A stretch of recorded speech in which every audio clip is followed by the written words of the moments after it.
Hi students, hope all of you are fine over there. So today we are going to discuss about the topic database models. So in the last class we already discussed what is a database with an example and comparison between the traditional file management system and also the database management system and also the database users, database system structures, etc. So in this class we are going to discuss about this database models. So, a model or a data model is defined as a collection of conceptual tools for describing data, data relationships, and the consistency constraints. And this model is also used to achieve data abstraction by hiding the details of the data storage that are not needed by the database user. Only the essential things will be viewed to the user. So mainly there are three database models: hierarchical model, network model, and relational model. In this hierarchical model, it always assigns different levels of hierarchy. And all of you know what is a hierarchy. It will be having a structure of an inverted tree. So when we are keeping a tree as an inverted position, it is similar to hierarchical model. And the lower level records, different levels will be there, and the lower level record is called a child record and the higher level one is called a parent record, and each and every child record will be connected to only one parent record, but a parent record can have many child records. Always this hierarchical model exhibits the parent to child relationship, that is called PCR, parent to child relationship, and parent at the top of the database is called as root node. Any record other than root must be connected with a parent record. Whenever a record is deleted, all descendants of the record will also be deleted. And the advantages with respect to hierarchical model are simplicity, data security, data integrity, and efficiency.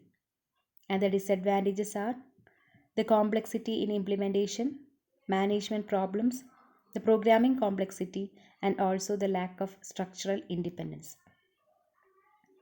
So this is a example of a hierarchical data model, and here we can see that the root node or the root record is college, and from the root node two child records are there, department and infrastructure. And when we are considering department as a parent node, the child records are course, teachers, and students.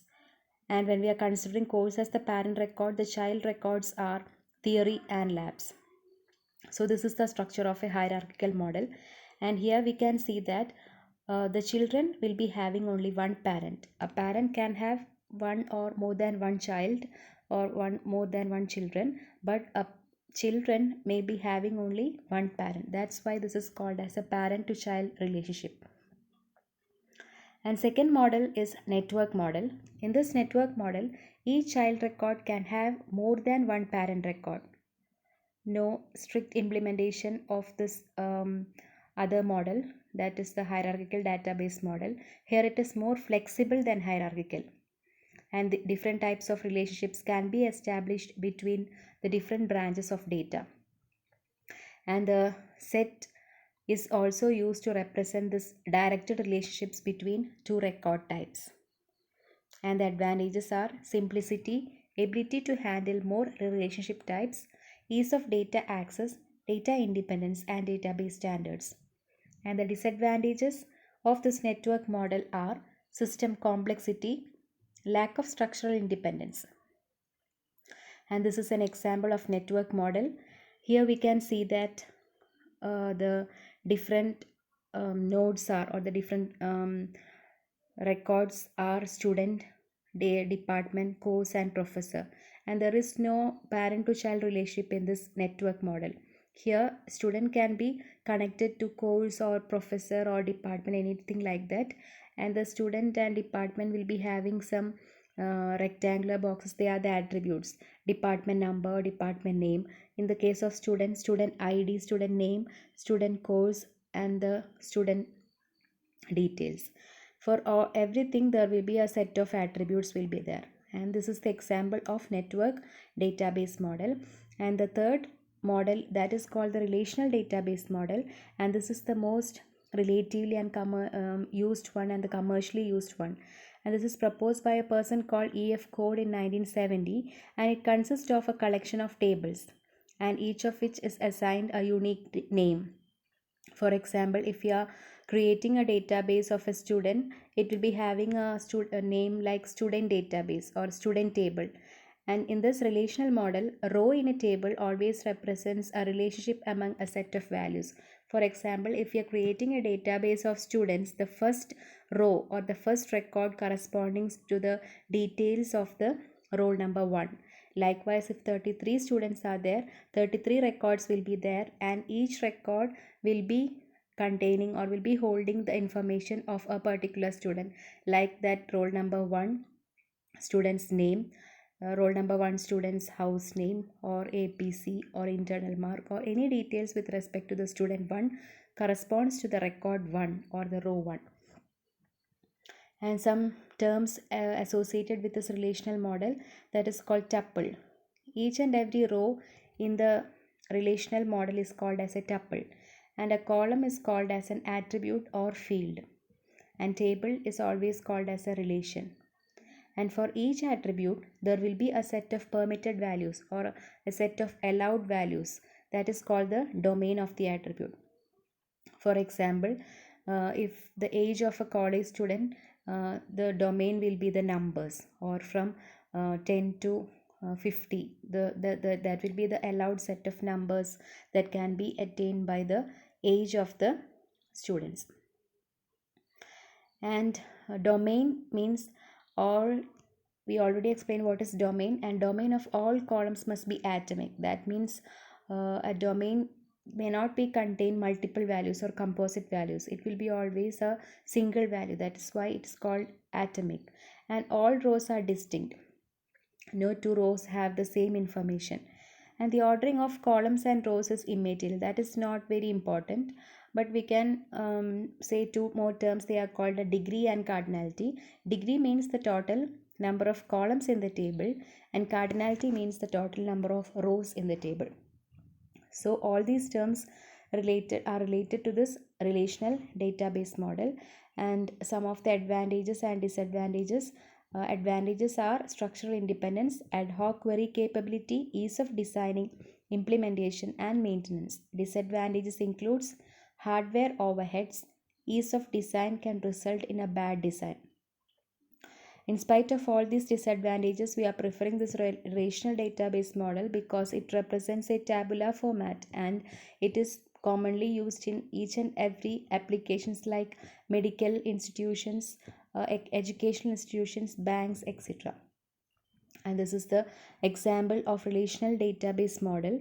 Here rows and columns are there, and the column headers are called the attributes or fields, and the rows are called the tuples, and the table is called as a relation. So this is the structure of the relational database model. And one more thing when related to this database models are entity relationships diagram. It is called as ER diagram. Entity is a distinguishable real world object. Example of entity is teacher or student or course, and is always represented in the diagram by using the shape rectangle.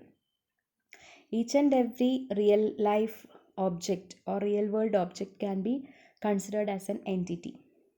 And relationship is the relationship between the entities. For example, if teacher and student are two entities, we can join them by using a relationship like teacher teaches IT to the student. So that's the relationship between the teacher and the student. And this relationship is represented by rhombus. And each and every entity will be having some attributes, such as for a teacher, the attributes are name, date of birth, designation, basic salary, date of joining, etc. And all these attributes are represented by ovals. ER diagrams shows the relationship among the entity sets. Entity set is a group of similar entities, and these entities can have attributes, and this shows a complete logical structure of a database. So this is an example of ER diagram. Here two entities are there, student and books. Student reads books. So reads is the relationship between the entities student and books. And for the student, many attributes are there like roll number, street name, phone number, address. Address is again subdivided into, in order to keep it as atomic values, address is again divided into city, pin, state. And one more thing is date of birth. So roll number is underlined. That means that is the primary key of the student entity. The concepts of primary key, foreign key will be discussed in the next classes. And the second entity is books. Books also, it will be having a book name, author, and ISBN number, that is the primary key of this entity, books, and price. So this is ER diagram. Um, so that's about the topic relational data models, and all of you have to go through the slides and study well, because this is a very important topic. Here we discuss the three important models of database. They are hierarchical model, network model, and relational model, with examples and with some of the diagrams. So hope all of you have understood the topic very well, and if doubts, if any, you can ask me after this class, and we'll continue with the next presentation in the next class. Till then, thank you. Thank you for your patient listening. Once again, thank you.